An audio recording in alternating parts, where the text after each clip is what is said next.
Now that we finished the blending process, we're ready to optionally add in sharpening and clarity.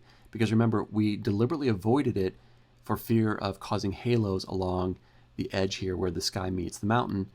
At this point, now that we've got our blending masks in place, it's perfectly fine to sharpen the image either overall or the individual layers. If you've been working with Camera Raw Smart Objects, you might be tempted to click into them and just add the sharpening right there. It's an easy thing to do. However, I recommend you don't do it for 3 reasons. 1, if you do it, you'll have to do it on all 3 layers, so it does add a little bit more work. 2, you can't apply the sharpening in specific areas of the image. You can only do that with a low quality tool, but the high quality sharpening in Adobe Camera Raw is a global adjustment, so you won't have a filter mask to help you apply it where you need it. And then 3, these masks right now, we think they're correct, but you never know when you're going to find an issue down the road. It's very common for me to find some small issue later, and I don't want to come back and have a sharpened pixel layer. Even if it's a Camera Raw object that I can undo, I'd still have to undo it, fix the mask, and then redo it. So it just gets very cumbersome. A better approach is simply to select your blending layers, and then you can turn them into a smart object and then sharpen the overall smart object, which keeps everything nice and clean. The way to do that with Lumenzia is click on the sharp button and choose the form of sharpening you want to use. I like to use deconvolution.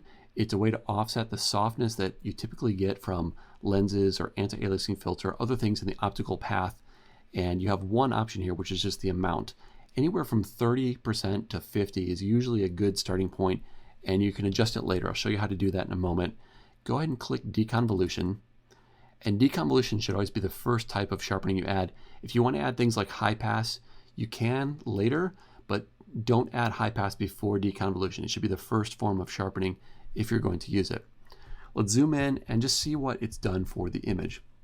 So you want to zoom into at least 100%, and let's take a look at these scraggly trees here with the filter turned off. We can now toggle with Command Z, and you can see it's added a tremendous amount of additional detail here. It looks much sharper with the deconvolution sharpening.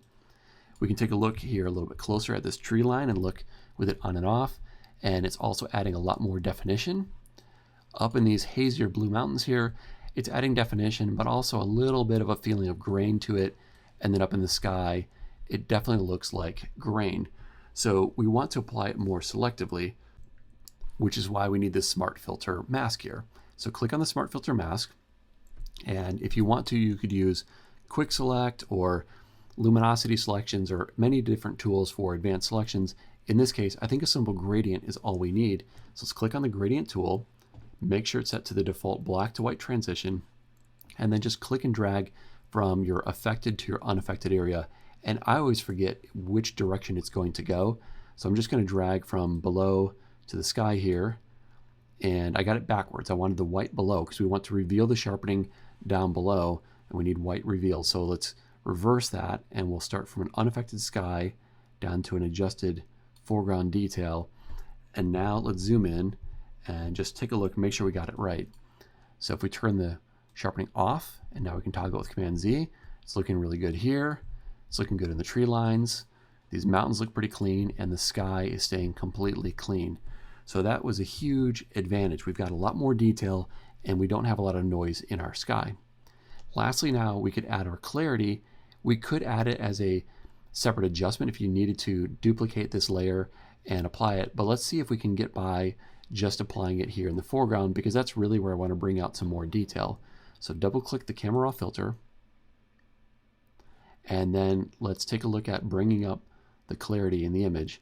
And I love what it's doing to this first sand dune. It seems to be deepening the shadows a little bit too much in the midground. If we hit P to preview before and after, see how deep those shadows are getting? I don't want as much in those areas. And then these background mountains are actually getting haloed from it, as well as taking color out of these clouds. This top cloud is arguably looking better depending on what you want to do with it, but I don't really care about it too much. So what I want to do is isolate the effect down below. And we may already have the appropriate smart filter mask, so let's just try that. Let's bring our clarity down here and hit OK. And now hit Command Z to look before and after. And it's generally pretty good, but notice how much it's hitting over in these mountains here and starting to change them. I don't know that I love what it's doing there, and it's taking out a lot of these green trees as well. So I'm going to get more precise with it. I don't necessarily want to use the same Smart Filter mask, and it's also raising something I should have done before, just to click on this mask and just see where it's applied. And obviously, if it's sharpening here, we should zoom in and just make sure we don't need to refine our filter mask. So let's look with the raw filter on and off. A little bit hard to gauge here because of the clarity being applied as well, but I think we need to black some of this out. So let's hit B for our black brush, and we'll just brush right over that to knock that out. Let's take a look at what we got there. So I need to kick up the flow a bit. Do that again. You can see that that's a little bit kind of harsh. So let's instead zoom back a layer, use a large brush at a lower flow. Large brushes can really help hide a lot of issues. Let's take a look at that. So I think that's going to do a pretty good job in terms of removing the sharpening, but the clarity is starting to show issues there, and I do want to fix that.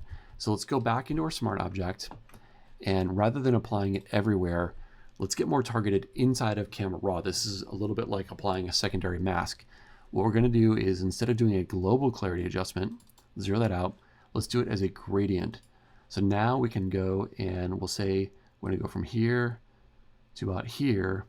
This way we're going to avoid any clarity up in the mountains and the green tree line. Bring up your clarity. I think, yeah, right around that 50 mark is about right. And then the shadows we can bring up to fill in the shadows and keep them from getting too dark and deep. So maybe right around 35 is pretty good there. Let's click OK. And now hit Command Z to toggle back and forth. And I think things are looking a lot better in the tree line.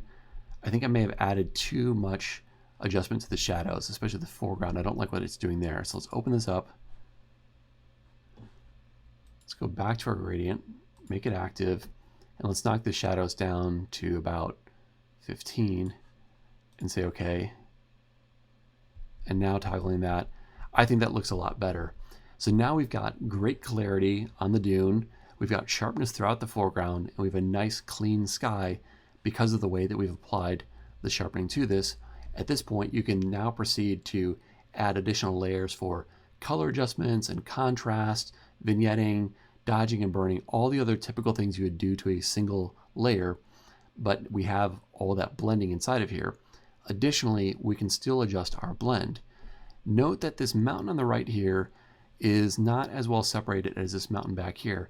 I may want to bring out a little bit more of this. Let's go ahead and do that. Let's double click onto our Smart Object, which opens up our original blending layers, and now we have access to the underlying blend.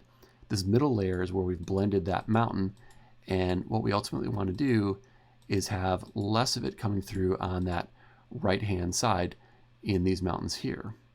So let's take a look at maybe just pulling up the Quick Select tool. Sometimes can do wonders for something like this, and just drag this across, get a little bit smaller, see if we can't get this.